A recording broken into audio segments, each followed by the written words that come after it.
Okay. So, dim the front lights at all. Can y'all see that? Okay. Yeah, we get where we can't. Let me know. We'll have to. I can try to adjust some of these.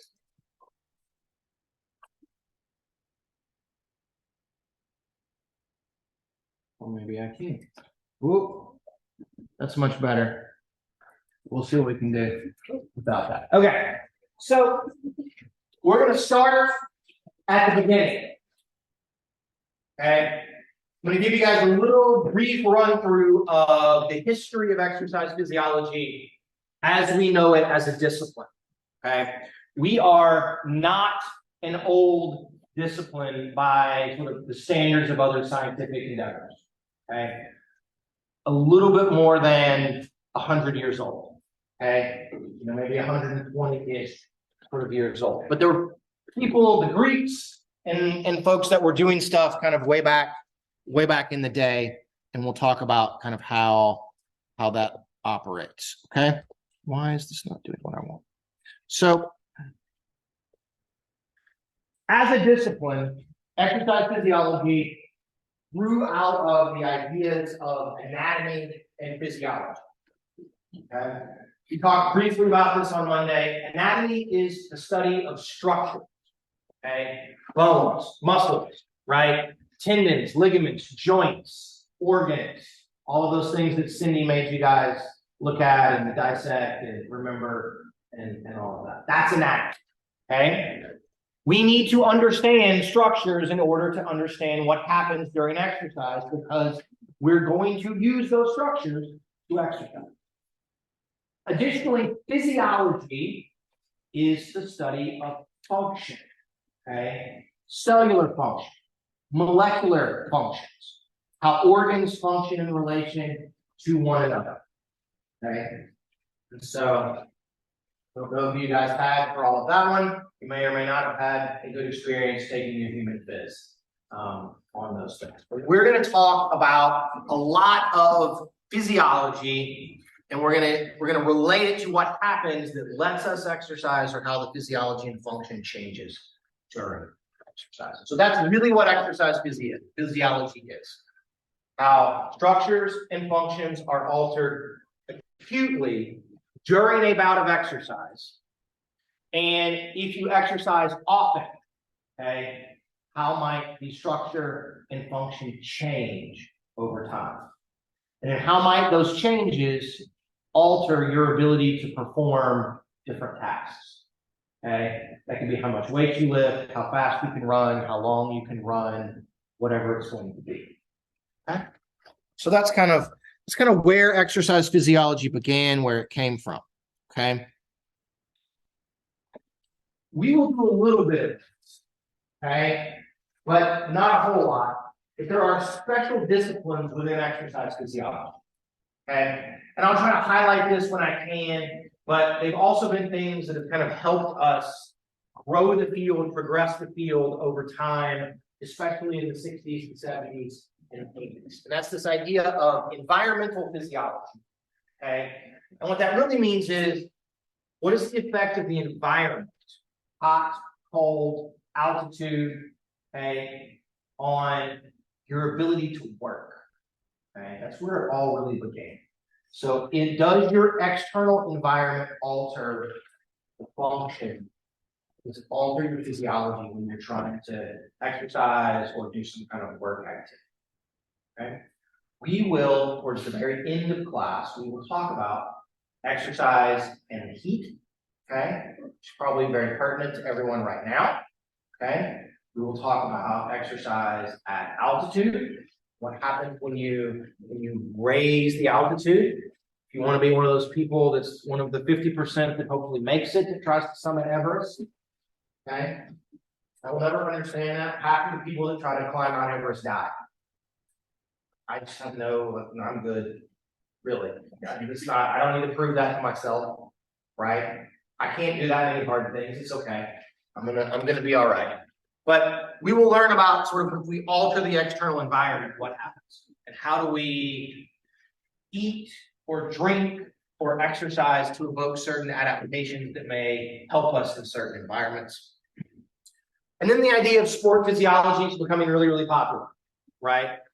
And in the very modern world, sport physiology looks a lot like, how do we train athletes? How do we train them using lab-based measures and what we know and understand research on sort of proper adaptations to the body? It's a very science-based way of training people.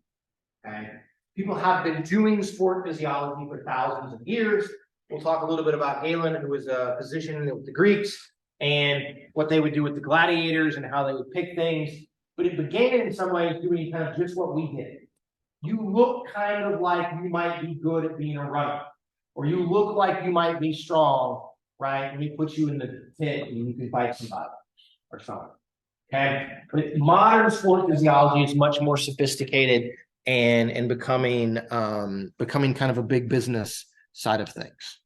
Okay, so I mentioned that sort of some of the first theories of anatomy and physiology and therefore exercise-related things was done by a guy named Galen. So this was a couple thousand years ago, and as I said, he was a physician to the gladiators. Right? He had sort of the first theories of, let's look at structure, let's look at function, let's try to understand how those things are going to work together. Let's be really, really honest, that it was probably not for the benefit of the vast majority of people. Okay, but that's where there are some things that are going to kind of have hook up. Okay. Then the first anatomy textbook was published in, we think, about 1543. I can't remember my history if that's in the middle of the Dark Ages or not. I'm not sure we've quite reached the Renaissance. But it's from Vesalius, and it was mostly descriptive, right? Why do you guys think that early anatomy books or early even physiology books were descriptive? Why couldn't they actually tell us what your cells were doing? The reason they couldn't tell what the cells were doing is because they hadn't made microscopes yet. That's right. There were no microscopes. Good. Okay. Couldn't see into a cell. Right? If I wanted to see inside someone's body, what do I have to do? Let's just say it was the middle, 1550. I gotta cut them open. Right? When are you most likely to let me cut you open? Once you're dead. Okay? So a lot of early things came from examining cadavers and things, trying to understand structures from all of that. It's hard to understand function when the person is not functioning anymore. But there was some early work that was done there. But we're really going to start having things that are going to take off kind of in the late 1800s. Okay. So the first true sort of textbook on exercise physiology really is about just metabolism of muscles. It was published in about 1890. Okay. A fellow whose last name was Lagrange. And the vast majority, as I will show you guys as we get up into the 20s, the vast majority of early studies in exercise physiology were all about understanding muscle metabolism. How do muscles use energy and generate force? Okay. What is that process? As you all will see, A.V. Hill won a Nobel Prize in 1921, was the first exercise physiologist to have ever won a Nobel Prize. He was studying muscle metabolism. To be perfectly honest, in the 100 or so years since then, we're still basically studying the same things in a lot of ways that A.V. Hill was studying. Okay? In about 1900, a fellow named John Haldane developed the first way for us to analyze and measure oxygen. Okay? We will talk about it, you guys, if you had some of our other classes, we talk about a concept of VO2 max, we talk about the concept of oxygen consumption. The way that we measure your metabolic rate at rest and what you can do during exercise is by measuring how much oxygen you're taking in and using. And so this was the first time people were ever able to do that. It's in about 1900. I'll show some pictures of this. When I was a grad student, one of the labs at the University of Georgia it was not the one from 1900, but they had one from the 40s. and it's called a Haldane analyzer. And we had to collect gas in these giant balloons called Douglas bags, and then you had to carry it over, and the Haldane analyzer was up on a cart, and it was taller than me, this great big giant thing. And this was the early ways that people measured oxygen consumption. You would run, we would collect gas in one of these balloons, we'd stop with the balloon, run over and do something, then we hook another balloon up to you, you breathe into that one. You'll see some examples of that coming up. We've come a long ways, right? Your watch will now, I of course forgot to wear my watch today, I keep looking down. But your Apple Watch will guess what your VO2 max is. All right, we'll talk a little bit about that when we get to VO2 max and how accurate that is. But you can come to my lab or anybody else's lab here, and we can measure your oxygen consumption in about 10 minutes. Put you on the treadmill, have you run, put you on the bike, boom, boom, boom, do a protocol, we'll know your VO2 max really easily and really, really quickly. Okay? Okay. I cannot emphasize to you guys how much the Harvard Fatigue Lab meant to our field. We can basically, every one of you in this room now can trace sort of a path. It's like 6 degrees of Kevin Bacon. It's like 6 degrees of the Harvard Fatigue Lab, basically back to the Harvard Fatigue Lab, right? I've taught you, or one of our other faculty have taught you. Somebody taught us, somebody taught that person, and the person that taught that person probably worked at the Harvard Fatigue Lab, right? Or something like all of that. And so it was founded in 1927, weirdly enough, in the business school. I apologize, it's really annoying to me. My wife, I have new shoes that I've not worn until today. I bought new pants just so I could wear the shoes. But now the shoes are real squeaky, and so it's sort of throwing me off. But it was founded in the business school. Okay. One of the things that they cared about at the Harvard Business School in the 20s, right as we were going into the Depression, was factory workers, right? Factory workers. It's hot, there's no air conditioning, there's no OSHA, there are no rules. Kids are working, whatever, 16-hour days, you name it. They wanted to look at questions about working conditions and what we call fatigue when people were working. They were not necessarily being altruistic to start with. It was just, how can we squeeze more work out of people working in these factories? Okay. And so out of all of that, though, grew environmental physiology and work. For any of you that have ever done sort of things that approximate sort of manual labor, right? It's exercise. That's what it is, right? So it was going to get at it. So it was directed by a guy named E.B. Dill, and scientists came from around the world. And so when this Harvard Fatigue Lab dissolved, okay, in the mid-1940s after World War II, then all of the people that worked at the Harvard Fatigue Lab went back to wherever they were from and started their own lab. Okay. And so that went from one little place with a collection of scientists. They all went out, and then they trained new people who trained new people, and that's basically how we spread in some ways into what we have today, where almost every institution has a program in what we have. Okay. So the big thing was human movement, and then heat stress, humidity, and altitude, and their effects on exercise. Okay. So here you can see some pictures. Anybody seen Oppenheimer?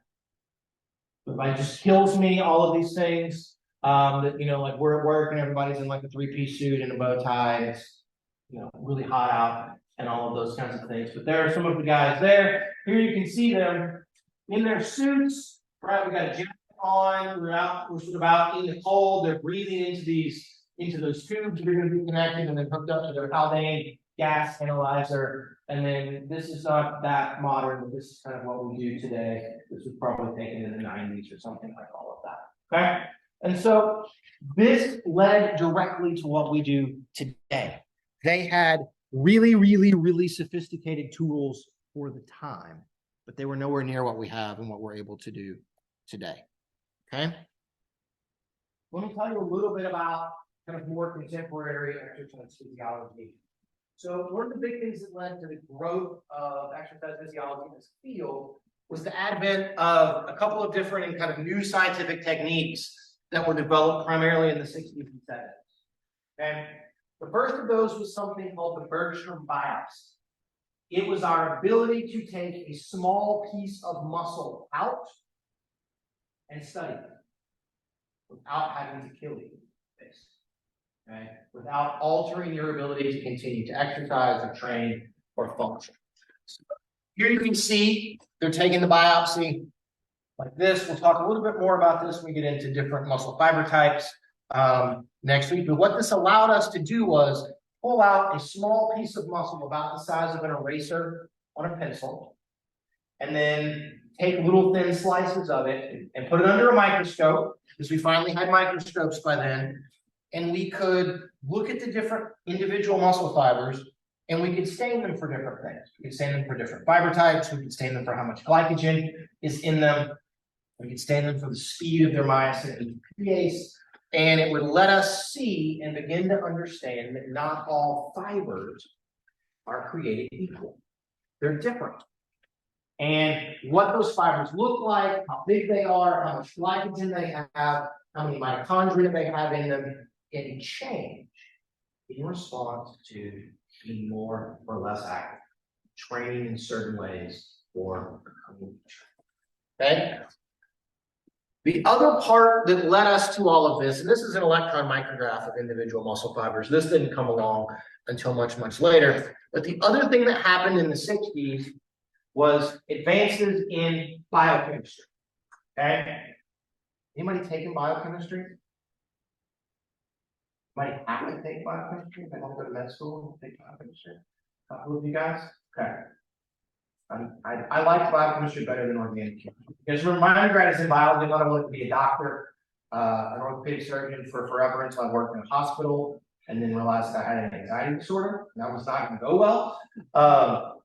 But biochemistry is really cool. How many of you guys have ever taken a rapid COVID test? Interesting. Okay. The biochemistry of a rapid COVID test was one of the first things that we learned how to use in the 60s to help us identify things about muscle fibers. Okay. There you get a sample, and you have antibodies that are going to set, and they have a little bit of dye on them, and there are antibodies, and they're basically looking for pieces of the virus or whatever the COVID test. And so with those advances in biochemistry, we could actually identify antibodies that would bind to little individual sections of things in the muscle fibers that could identify some of these really kind of fine distinctions between all of them. And so the advent of those two things really led to a lot of molecular advances in our understanding of why can some people have muscles that get bigger than others when they train? Why are some people, what are the characteristics of the people that are really, really good distance runners versus people that are only average distance runners? What of those things are going to determine performance? How are they going to change, et cetera, et cetera? Okay. The other thing that drove a lot of contemporary exercise physiology may seem counterintuitive to you guys. Now, I'm too young to understand some of this. I'm just barely old enough. But it was the Cold War. Okay. We must beat Russia to go to the moon. And then we must also show our superiority over Russia and supposed communism by winning more medals at the Olympics. So space and trying to get people to the moon, okay, and then identifying and training athletes to be high performers. And there were a couple of unique things about some Olympics in the midst of all of this, also helped drive the field forward. The guy that I did my PhD with, before he came to us at the University of Georgia, he worked for NASA. And he studied countermeasures to spaceflight. When I say countermeasures, when you go up into space, even if you're there for only a few days, the absence of gravity changes things. It changes cardiovascular system function mightily. Okay, changes the shape of your eyes. If you have to wear, like you wear contacts, you go up into space and your eyeballs change shape and your contacts don't fit anymore. Okay, all of these things. But the other big thing that happens is you go to space, there's no gravity, you can't put a load on your muscles, and your muscles shrink really fast. Anybody ever been in a cast? Anybody ever had to be like on bed rest or anything? Right? When you can't load a muscle, it shrinks really, really fast. And they were thinking we got to go to the moon. Well, it's going to take us a week to get there. Then they got to get out and move around in that crazy suit and all of these things. And then when my advisor was there, they were working on, we're going to send people to space for 6 months at a time. How are they not going to come back looking like the sick baby? Right? They've got to be able to be tasks, they've got to be able to be healthy with all of that. So if you study what is the effects of sort of weightlessness on muscle, how can we train people while they're in space, how can we understand kind of hypertrophy and atrophy. So understanding that gave researchers money. If you want to know what's going to get advanced from a research standpoint, you just got to follow the money. Okay? We can't do some research unless people give us money to do it. Right? So the space race gave us money, and then the Olympics. Are you sure it's 1968? It's not 1970. You might know where the 1968 Olympics were. Mexico City. Mexico City. Very good. Anybody been to Mexico City? Yeah. What do you remember about Mexico City? I was stuck in an airport by myself. Okay, you're just in an airport. Okay. One, I don't know that it is anymore, but at one time it was the largest city in the world. It's this giant sprawling place, but it's an elevation, right? Like it's higher than Denver, like it's more than, it's like 1.5 miles or something of elevation. So they're going to have the Olympics there. So guess what we had to learn about? Altitude. Okay, we learn about altitude. How do we train so that people can go to altitude and be able to perform better? Because any of you have ever been skiing, like not in the South where I'm from, like not in the Appalachian, kind of lower Appalachians in North Carolina. If you've been to Colorado or Utah or someplace and you've actually been up on a real mountain, you try to go ski, there's less air, there's less oxygen. You are less fit at altitude than you are. And that is hard. So things to try to understand that provided money. Okay. What do we do today? Fitness testing, right? Supplements, trying to understand why certain people not just are good athletes and how do we train them, how do we get them to perform. Many of you probably took some sort of supplement or a pre-workout thing this morning, but we're really interested in information on maximal fitness, right? Information on the use of carbohydrates and fat during exercise, supplements, supplement testing, proper nutrition, huge billion-dollar industries on all of this. Don't worry, we'll talk about it later. It's all mostly junk, right? Water's good, Gatorade's good for some things. Protein powder's helpful if you're not getting enough in your regular diet. Caffeine works, pretty much everything else, nothing works. Everything else is junk. All your recovery, everybody wants to be a physical therapist, all your recovery modalities, ice, heat, infrared, the cryo chamber, all of that, the cupping, none of it works. It's all placebo. Right. Range of motion stuff, that's good. I'm going to say a dirty word for me, stretching, that's good, it works. Those kinds of things. I hate stretching stuff, but you get to be my age, you're not flexible enough, your back hurts, these kinds of things. But the rest of it doesn't really work. Why do we know that? Somebody studied it. Okay? Somebody studied it. And yet we all buy it. We do all of these other sorts of things. Okay? So that's kind of what contemporary exercise physiology is. The other piece is genetics. Trying to understand better why some of you can do all of the exercise perfectly and you never get more fit. Muscles don't get bigger, your endurance doesn't go up, right? You lost the genetic lottery. While some of the rest of you, right, there's probably one of you in here that like you just think about going to the weight room when you get big, right? Eat whatever you want, doesn't matter, right? Six-pack, here we come. All of those things, right?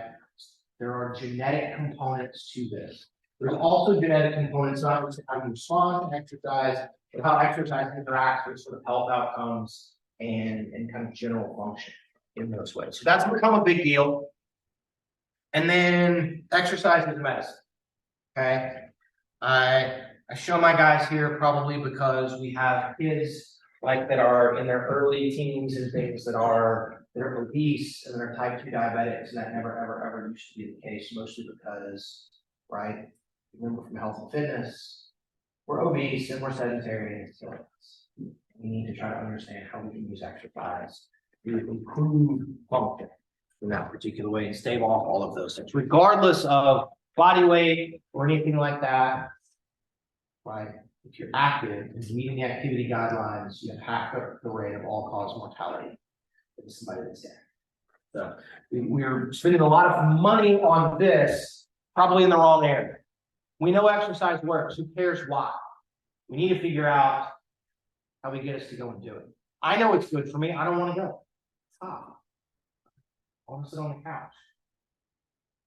Watch the second episode of the Soko that I need to watch from last night. This, right? So we know it's good for. So we're studying these kinds of things. Okay.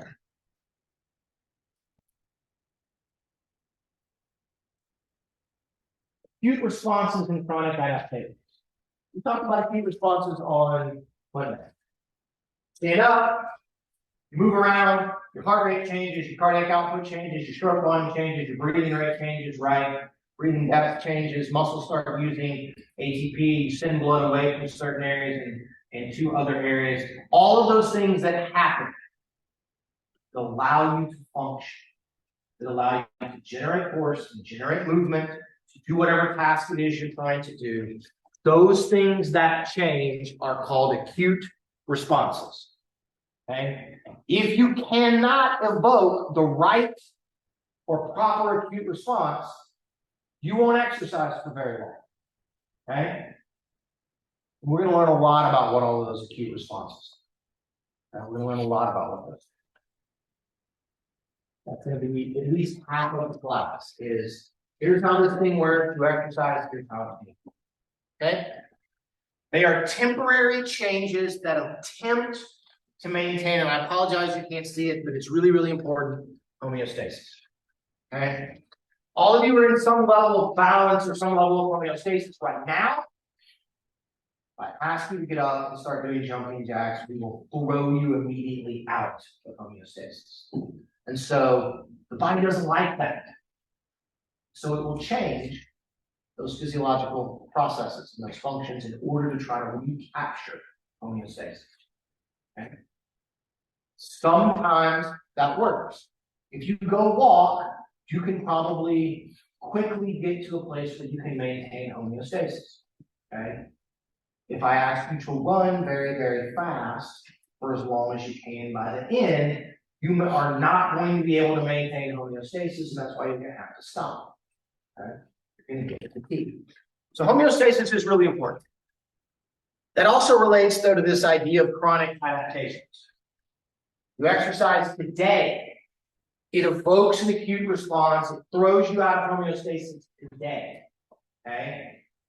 Being out of homeostasis is one of the key things that drives the body to change. Okay? Do something today, you disrupt homeostasis, the body will try to adapt. So if you try to do it tomorrow, it will disrupt homeostasis less. Okay? And that is the idea behind chronic adaptations. You exercise not just once or twice, but weeks or months on end, and eventually you're going to adapt. Muscles may get bigger, the organelle areas may change, you may have better neuromuscular junctions, right? You may have better ability to activate motor neurons in the spinal cord. You increase mitochondria, you increase blood vessel size, you increase capillaries. All of these things, okay, that evoke relatively permanent changes in body structures and function that will allow you to exercise very often at higher intensities for longer durations and to generate more force. But the key thing is, if you go back to what you were doing at the very start, it disrupts homeostasis much, much less, right? If you're very unfit, walking today might be hard and might disrupt homeostasis. If we have you train for 12 weeks, then at the very, very end, walking is not hard for you anymore. Right, it doesn't disrupt homeostasis, it's nearly the same. Okay? We'll talk a lot about this when we get to training. Because it's this here. We have to understand what the acute response is to be able to figure out what we need to do to get the chronic adaptation that we want. Okay? And that's one of the big things that we need to make sure that we're following along with. Okay.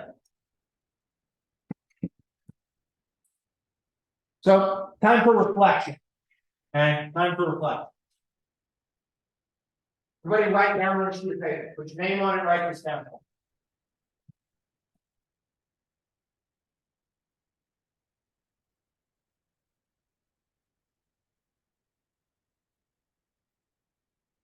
If you don't have paper, that's fine. You can type it, email it to me. Okay. I can also mention on the syllabus, I'm pretty sure you guys have my cell phone number. The phone rang in the CARES office yesterday, and I was like, what is this? Right? So if you need to reach me, email me through my OU email address. If you email me through Canvas, I don't like that. Can't respond immediately on my phone. I gotta go, I gotta log in Canvas, and I gotta email back that way. So just email me my OU email address. Okay? Or you can text me. Or you can follow me on Twitter and DM me. I actually stopped Twitter anymore. It's still always. So if you text me, please say like, hey, I'm so and so in exercise biz. Don't just be like, hey, what's up? I'm done with you. All right, just tell me your name so that I can remember who it is. Okay, but fill this out for me. What do you think today, on the second day of class, right? How and why do you think exercise physiology is important to you? Write down a couple of them. This will help me kind of get to know you guys and understand some things. Then, tell me why you think it's going to be important for your career. Okay? If you don't know, that's okay. We'll revisit this at the end of the semester.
While y'all are still working, a couple of 8 minutes or so left. Bro science? Anybody have a bro science question? Maya? Yes. So he has the old protocol to all fun, like the red light and stuff. What do you think about that? He said if the road is.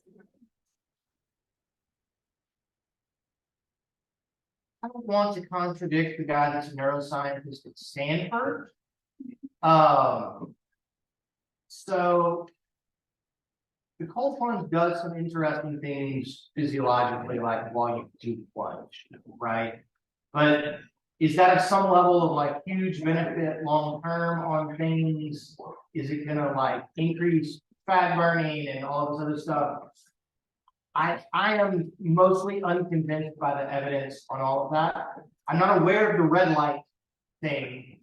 And so I know he also talks about trying to delay the caffeine. Don't take the caffeine until like 10.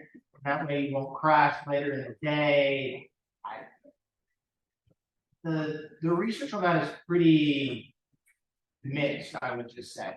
So I would say if you need the caffeine when you get up, like that's not an inaccurate thing, but it's also not like every study shows that either. So I don't know. He is trying to sell you things, and it is his opinion, right? But he's a very bright guy, and most of the things that he talks about, there's some scientific support. I think so there's that like cryo and nothing, all don't work. Don't work. Why do you think you actually have to spend millions of dollars on it every year?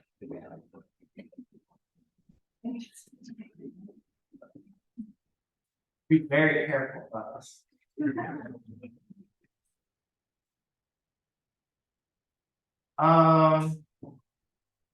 Great question. I think some of it may be a lack of full understanding of does it work or does it not work. What it doesn't do is hurt. It doesn't make things worse. And so sometimes, right, there's this idea of the placebo effect. If it's not going to hurt you when we let you do it, the intention or the thought that it's doing something may actually make some things better. You may feel better because you felt like I was getting treatment or something like all of that. I don't want to be overly cynical, right? And say that well, you buy a cryo chamber because LeBron has a cryo chamber. And if it's good enough for LeBron, then we probably need one too, right? I mean, that supposes, right, that something about the cryo chamber makes LeBron. LeBron knows something the rest of us don't. And that's not always the case. Like, the actual scientific studies on those things don't show that it is particularly effective at like return to play or anything else in that way in the longer term. All of those therapeutic modalities, you will feel better for about 45 minutes, right? Because you've done something and you've tricked the body's pain receptors, so it turns the volume down on your pain receptor. So that part is real. So like, I've got to go run right now. Give me a massage or something. My legs are sore, I get a massage. The massage hurts, therefore I bring down my pain perception, I feel less sore. It hasn't fixed anything other than I feel less sore. Like, it hasn't solved the underlying muscle damage, the underlying inflammation. It's not gone, but you feel a little bit better. So on the day of a competition, there may be some benefit for those things, but having a massage today, you're not going to be any better tomorrow than you're going to be tomorrow anyway, right? Sleep, good nutrition are probably better and have a bigger effect on those things than like I put ice in something today, or I got in the whirlpool today. So that's my read of the scientific evidence. I won't state my opinions on the other things too. We got a couple minutes. Anything else?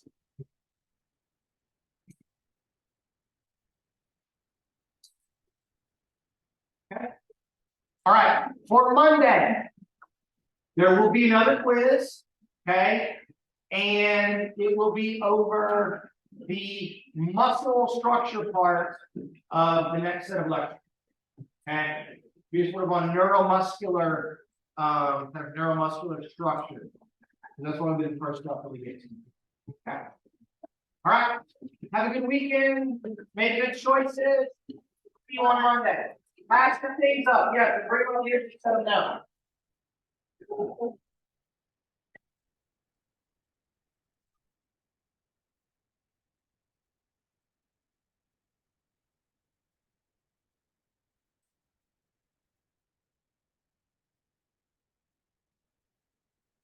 Everyday occurrence, my man.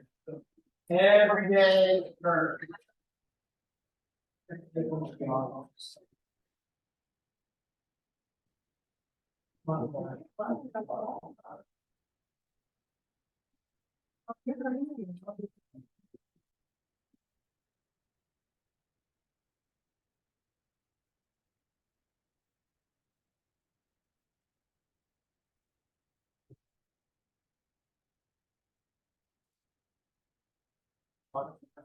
Okay, perfect.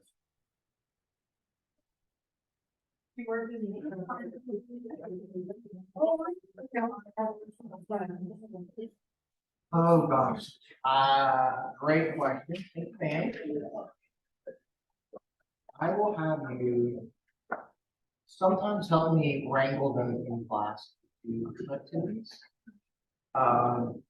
Today's was not a thing that would lend itself to all of that. Phase groups, everything will go kind of walk around and.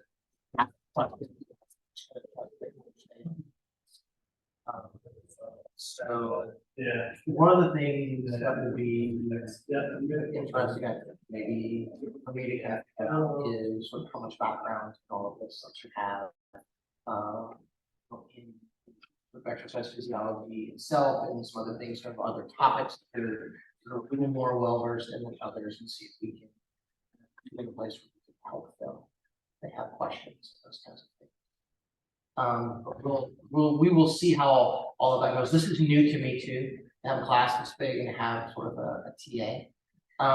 The other part will be grading, basically. And so, like, what that's going to look like for today, very simply, is just taking the things that they did, and we'll just go through in the grade book, and we'll just give them like points for the fact that they did this. Basically, they were here, they were in class. We'll enter those things in, and that will be it. We will do. Not every day, but we will do probably at least once a week something in class that they will turn in. And so that will be a thing where we can take those and then you can just collect them, or we can give them to you and you can go and I don't know how. I don't know if you have access to this class. They need to add you to be able to do things with sort of grading permission, but we can. We can sit down and I can show you how we create an assignment in Canvas, how we put in how many points it's worth, and how it kind of shows up. And we can give it a name. We'll put the date when they did it and all of that. And then we just go through and we'll just go name by name. And just for what I typically do with the assignments is just to make the math easy. They get 10 points for every assignment. And so like they did it, looks like they made an honest attempt. They get 10 points. And then if they sort of don't, then we may think about documenting some points, but a lot of them it's just about like here you try to get kind of a completion grade. Our students that were on Zoom hopefully emailed what they were doing. So that's kind of what we'll do. Then when we get to the test, there will be more things.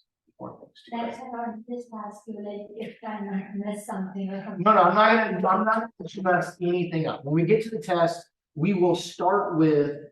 Right, there'll be multiple choice questions, and we can have you grade the multiple choice questions, and then we can maybe go through a couple of the kind of short answery ones together and see which ones you feel kind of comfortable doing. We'll make sure I'm not going to let you mess anything up, and then there may be some that I'm like, no, I want to grade. I'll make sure that I grade sort of how those ones that are pretty straightforward. Yeah, no, and we'll figure it out together. It's not going to be. I don't want it to be something that you spend a lot of time worrying over. Actually, when we did 7:45, I got the classes in Army. I was waiting for class from 8. Then I asked with I don't remember her name. The girl is in her table, like front. Kelly. Yeah. So I asked her, then she told me that it's in this hall and she didn't give me. I thought I got late for the. No, it is okay, we will, and the other thing that I do with them is. They, on the days that we start a new sort of set of PowerPoints. They have, they're gonna they get a quiz that's on Canvas. Just reminds me, I'm gonna stop the, We have all the classes in the